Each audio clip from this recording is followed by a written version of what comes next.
Nama Prabowo Subianto disebut-sebut di tengah kasus pengeroyokan oknum TNI kepada relawan Ganjar Mahfud di Boyolali, Jawa Tengah. PDI Perjuangan menduga kasus tersebut berkaitan dengan simpatisan Prabowo di TNI. Di sisi lain, pemirsa, TKN Prabowo Gibran meminta Hasto tidak asal bicara.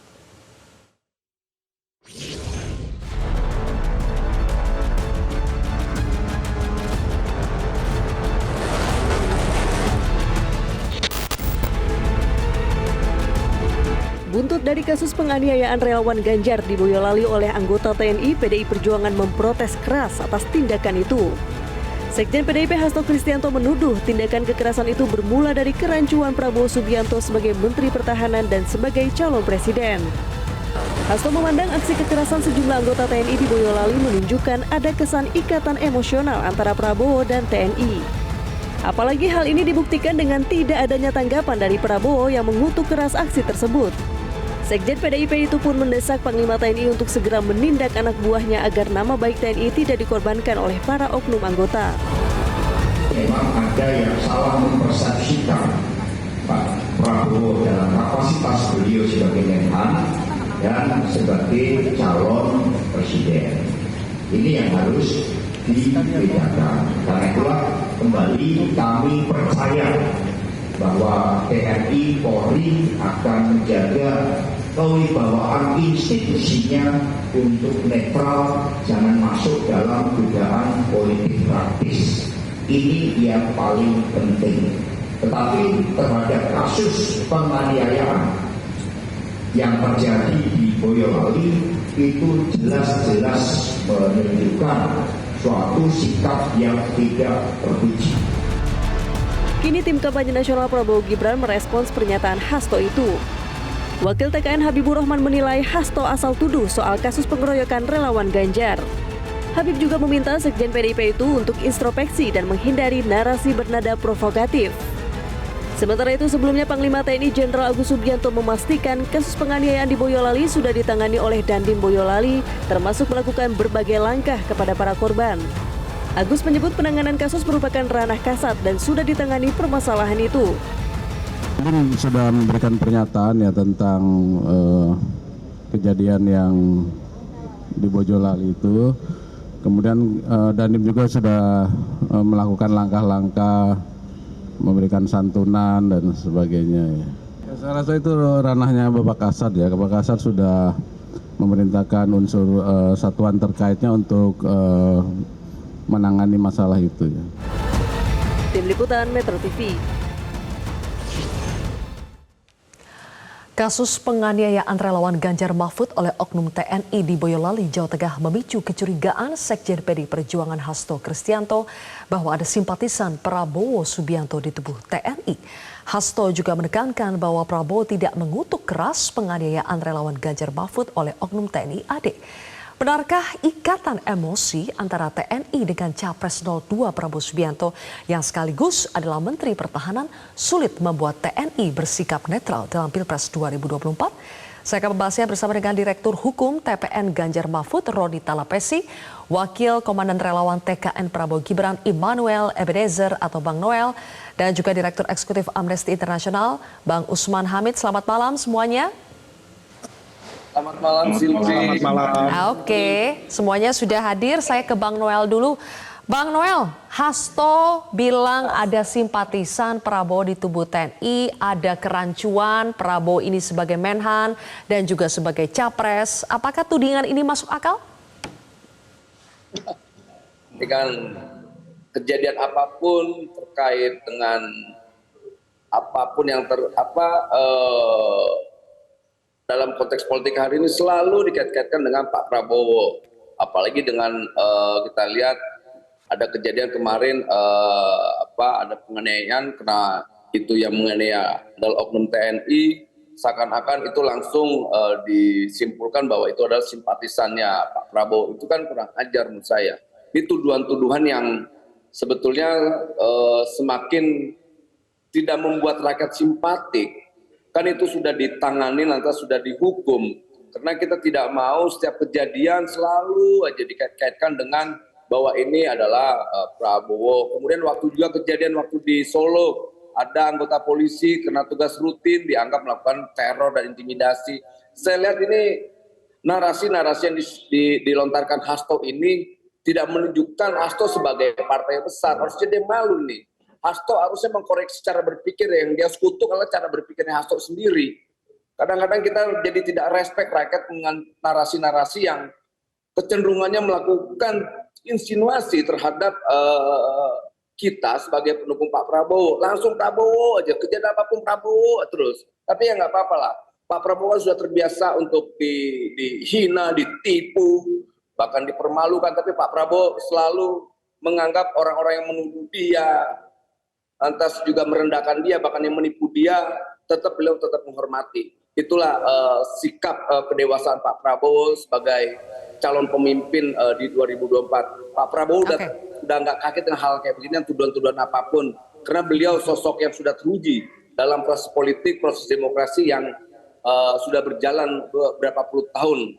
Jadi kita tidak kaget untuk menghadapi hal ini. Jadi kita menganggapnya santuy aja lah, udah santai aja, udah nggak mau ngapa-ngapain. Santuy aja, tapi tadi Bang Noel mengatakan apa-apa kalau ada kejadian selalu dikaitkan dengan Prabowo nih, Bang Roni. Kenapa sih? Apa dasar tudingan dari Sekjen Hasto Kristianto kepada yang tadi menyebut ada simpatisan Prabowo di tubuh TNI? Apa dasar tudingan itu?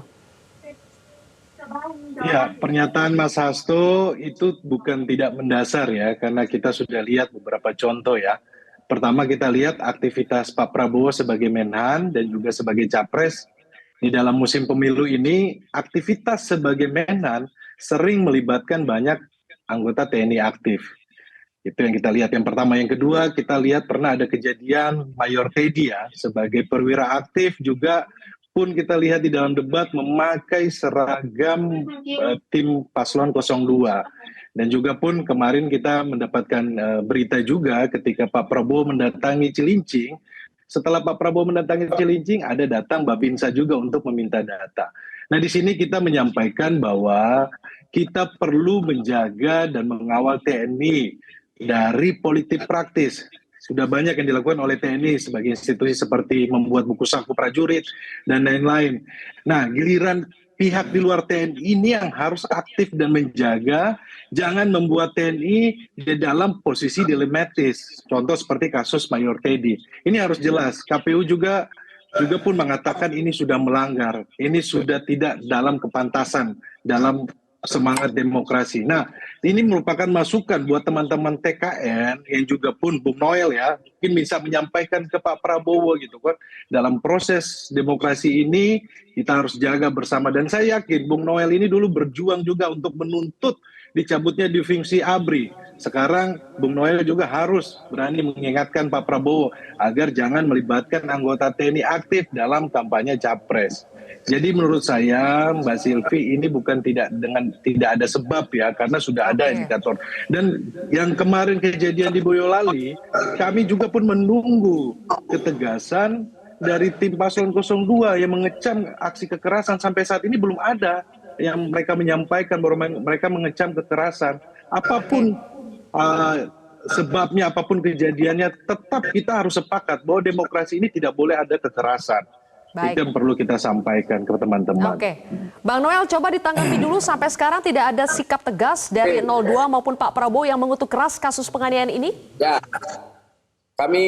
saya dari TKN mengutuk keras kekerasan yang dilakukan oleh oknum TNI dan sekarang ini diproses, dan kami terima kasih atas koreksi yang disampaikan Bung Roni. Tapi sekali lagi juga kami mengutuk keras perilaku dan sikap yang main tuduh-tuduh aja. Itu juga lebih kotor daripada kekerasan, karena sikap yang main tuduh-tuduh ini yang tanpa coba melihat kondisi objektifnya langsung mengambil sebuah kesimpulan seakan-akan itu simpatisannya Pak Prabowo, ini juga tidak baik, tidak mengedukasi rakyat secara politik. Harusnya kejadian itu secara utuh melihatnya, agar apa? Kita tidak lagi mudah mengambil sebuah kesimpulan tanpa kita tahu dasarnya. Ini kan asik sekali gampangnya mengambil kesimpulan. Mentang-mentang misalnya kayak kejadian di Solo, polisi rutin melakukan patroli seakan-akan melakukan intimidasi. Hari ini ada kejadian pemukulan, padahal pemukulan itu terjadi karena di depan kejadian itu kantor Kodim atau apa di Boyolali itu para anggota TNI ini sedang main poli, tapi ada beberapa orang yang melakukan naik motor yang knalpot motornya mengganggu gitu loh. Kalau jadi saya juga pasti saya marah, saya akan marah. Tapi mungkin saya tidak akan melakukan kekerasan. Tapi kan ini kadang-kadang kan kontrol orang, emosional itu kan berbeda. Saya juga kasihan sekali kalau seandainya gagal hal begini aja harus dihukum. Tapi kita tetap mengutuk namanya kekerasan. Tidak baik. Tapi kita juga harus objektif. Kekerasan itu terjadi kenapa. Tapi apapun yang namanya bentuk kekerasan kita harus mengutuk. Jadi sebetulnya bukan saya aja yang mengutuk. Sebelumnya sudah ada yang mengutuk dari tim kampanye nasional Prabowo Gibran. Jadi Bung Roni salah. Belum ada yang melakukan semacam kecaman atau kutukan terhadap kejadian itu. Bedanya yang jelas adalah tudingan ada simpatisan Prabowo di tubuh TNI itu kan tudingan yang tidak main-main ya. Jadi Bang Roni, apa buktinya seperti yang disampaikan oleh Bang Noel? Buktinya apa? Dijawab dulu oleh Bang Roni. Maksud saya ini kita kan diskusi ya, terukur ya, dan semua indikator tadi saya sudah sampaikan ya. Saya sempat membaca Twitter, salah satu Twitter pendukung 02, Kurawa, itu menyampaikan bahwa apa yang oknum TNI melakukan itu dia mendukung bahwa hal tersebut. Ini yang kita sesalkan sekali, malah pendukung dari 02 menyampaikan hal tersebut di sosial media. Bukan malah menenangkan situasi, malah menyampaikan harusnya jangan berbuat kekerasan. Nah, kalau bicara soal apa yang terjadi kan kita sudah tahu. Itu kalau soal knalpot ya, itu kan tiba-tiba itu mereka langsung dicegat di tengah jalan, langsung dipukul gitu loh. Itu yang kita tidak setuju, kita tidak sepakat dengan hal-hal seperti itu. Kami PDI Perjuangan sudah melewati hal-hal tersebut ya, bahwa kami juga pun menyampaikan bahwa kalau ada hal-hal seperti ini tentunya kita serahkan kepada hukum. Dan tentunya hari ini kita sudah lihat bahwa TNI sudah mengambil sikap, itu apresiasi ya, karena sudah menetapkan tersangka ya. Dan kita berharap yang tadi disampaikan saya di awal bahwa tolong pihak yang di luar ini jangan menarik TNI ke dalam proses pemilu ini gitu loh. Tetap harus menjaga netralitas. Ya. Yang kita tadi indikator saya dulu sudah sampaikan itu nanti begini. Kalau kita sampaikan seperti begini nanti dibilang etik ndasmu itu. Nanti dijawabnya seperti itu. Nah, itu kita tidak mau seperti itu, Mbak Sylvia. Oke, baik. Ya, kita sekarang dengar dulu pendapat dari Bang Usman Hamid. Bang Usman, tadi Sekjen PD Perjuangan menyebutkan ada kerancuan dalam internal TNI dalam memposisikan Prabowo. Apakah Prabowo ini sebagai capres atau sebagai bisa dibilang atasan mereka, Menhan. Benarkah Anda melihat ada kerancuan yang terjadi dalam internal TNI dalam memposisikan Prabowo ini sebagai Menhan atau sebagai capres? Sangat mungkin itu terjadi, dan itu bukan hanya terhadap Menteri Pertahanan Prabowo, tapi juga Menko Polhukam misalnya Mahfud MD, dan juga siapapun kalau misalnya ikut di dalam kontestasi pemilihan umum, tetapi tidak mengundurkan diri sebagai pejabat negara atau sebagai pejabat publik. Misalnya dalam peristiwa Cilincing yang baru-baru ini, pertanyaan masyarakat itu kan, apakah Prabowo datang ke Cilincing itu sebagai Menteri Pertahanan atau sebagai calon presiden di masa kampanye sekarang ini? Kalau sebagai capres, kenapa ada misalnya proyek-proyek Menhan yang terkesan digunakan untuk menindaklanjuti kunjungan itu? Atau kalau misalnya sebagai Menhan, kenapa ada kesan ini masuk di dalam rangkaian kampanye atau masa-masa kampanye politik? Apa misalnya kalau memang benar ada urusannya dengan bantuan air bersih kepada warga masyarakat di Cilincing, apa urusannya Kementerian Pertahanan dengan air bersih di Cilincing? Kalau memang pun benar, lalu mengapa itu kemudian dijelaskan tanpa ada pemerintah kota setempat, misalnya katakanlah kota administrasi di Jakarta Utara begitu. Atau kalau memang dikatakan itu adalah program bantuannya Universitas Pertahanan, kenapa tidak ada pengurus Universitas Pertahanan yang ikut serta di dalam kunjungan itu? Nah, ini pertanyaan-pertanyaan yang saya kira perlu dijawab untuk memastikan bahwa kandidat pemilihan umum, khususnya kandidat pemilihan presiden, tidak menggunakan secara keliru sumber-sumber daya negara atau sumber-sumber daya pemerintahan yang diperuntukkan untuk keuntungan-keuntungan politik partisan. Nah, saya kira untuk menengahi Bung Noel dan Bung Roni ini, mungkin Bawaslu perlu mengambil langkah yang segera untuk melakukan investigasi. Sehingga hal-hal seperti ini tidak menimbulkan polemik yang berkepanjangan. Masyarakat pasti masih ingat misalnya kenapa seorang Gibran sebagai calon wakil presiden ikut membagi-bagi susu di Car Free Day, atau mengapa seorang menteri seperti Zulkifli Hasan juga kemudian seperti hendak memanfaatkan sumber-sumber negara seperti misalnya bantuan langsung tunai di masa-masa kampanye. Itu kan semacam komodifikasi politik terhadap sumber-sumber daya negara yang seharusnya bukan untuk kepentingan politik partisan. Kompetisi politik partisan sebenarnya hal yang wajar. Yang tidak wajar itu adalah kalau ada benturan kepentingan antara kepentingan politik partisan dengan kepentingan politik pemerintah atau kepentingan politik negara.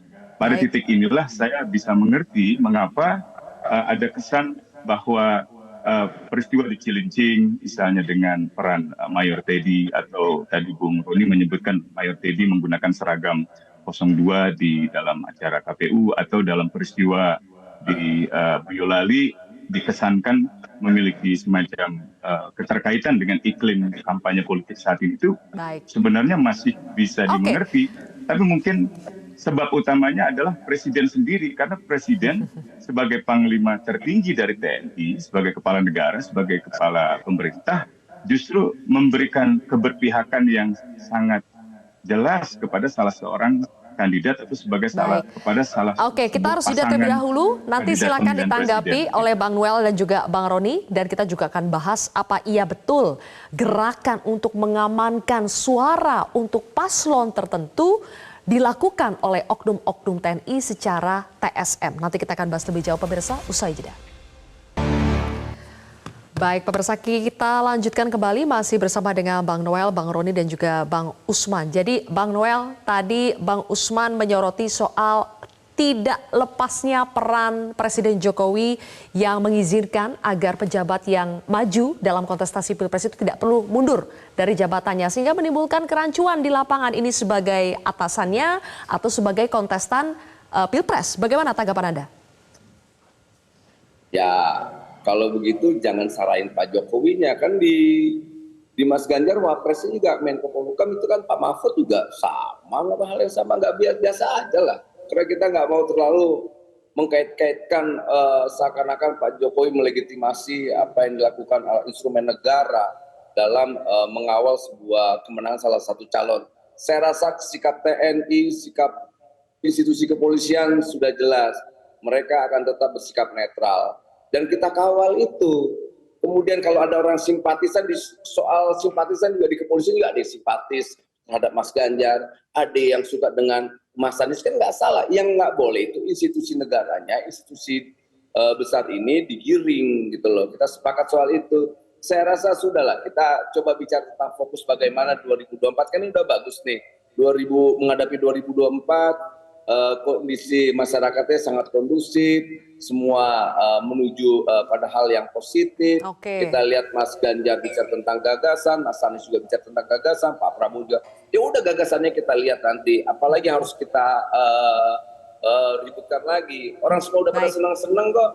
Udahlah, stopkan narasi-narasi yang cuma membuat eskalasi di masyarakat itu malah. Jadi menurut Bang Noel, simpatisan itu ada di mana-mana, yang tidak boleh adalah institusinya. Nah, Bang Roni, kalau menurut Anda apakah ini hanya oknum-oknum saja atau memang ada gerakan yang lebih terstruktur?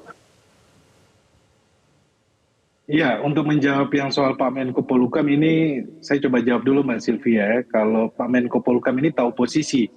Jadi beda dengan Pak Mahfud ini, meskipun beliau pakai ajudan sebagai Menko Polhukam, tapi jauh dari simbol-simbol TNI, dan beliau tahu posisi dan menjaga itu betul. Jadi tidak harus sampai memakai seragam paslon pada saat kampanye. Itu yang membedakan Pak Mahfud dan Pak Prabowo. Dan ini yang tadi yang disampaikan Mbak Sylvia, bahwa hal-hal seperti ini kan tentunya ini kan menjadi keresahan dan menjadi apa yang masyarakat sampaikan. Dan tentunya ini harus menjadi masukan dan menjadi warning untuk kita semua.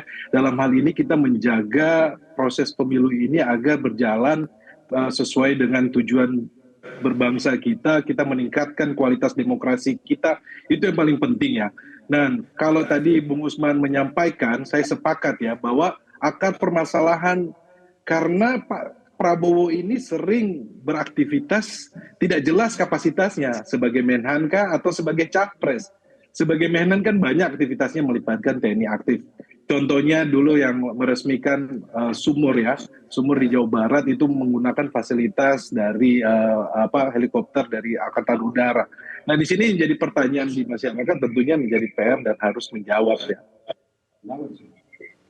Oke, baik kalau begitu. Terakhir saya berikan kesempatan kepada Bang Usman. Bang Usman, apa iya dari berbagai peristiwa yang terjadi, setidaknya ada 2 peristiwa terakhir yang kita soroti, kasus penganiayaan di Boyolali, kemudian juga pengakuan warga Cilincing. Apa iya ada gerakan yang lebih terstruktur, sistematis, dan juga masif untuk mengamankan suara paslon tertentu yang dilakukan oleh TNI? Kalau untuk mengambil kesimpulan terstruktur, sistematis, dan masif saat ini mungkin terlalu prematur ya. Tetapi gejala atau bahkan fenomena-fenomena peristiwa politiknya mulai terjadi. Nah ini yang harus disadari oleh kita semua dan kemudian dihindari. Saya lihat kecenderungan Presiden Jokowi untuk benar-benar mengamankan kemenangan pasangan calon nomor 2 ini begitu tinggi karena keinginannya untuk melanjutkan kebijakan-kebijakan ekonominya dilanjutkan oleh pasangan 02 dan itu berimplikasi secara politik terhadap netralitas kelembagaan TNI dan juga Polri. Bagaimanapun juga kita semua menyadari sepenuhnya bahwa Kapolri misalnya Listio Sigit Prabowo adalah orang yang sangat dekat secara pribadi dengan Jokowi sejak di Surakarta atau sejak di kota Solo. Demikian pula Panglima. Nah tantangan terbesarnya sebenarnya ada pada 2 pimpinan TNI dan pimpinan Polri. Kalau institusinya saya yakin mereka masih banyak yang ingin menjaga netralitas politik itu. Tetapi kedekatan-kedekatan personal dari pimpinan lembaga ini akan menjadi ujian yang sangat berat dalam 1 bulan ke depan ini.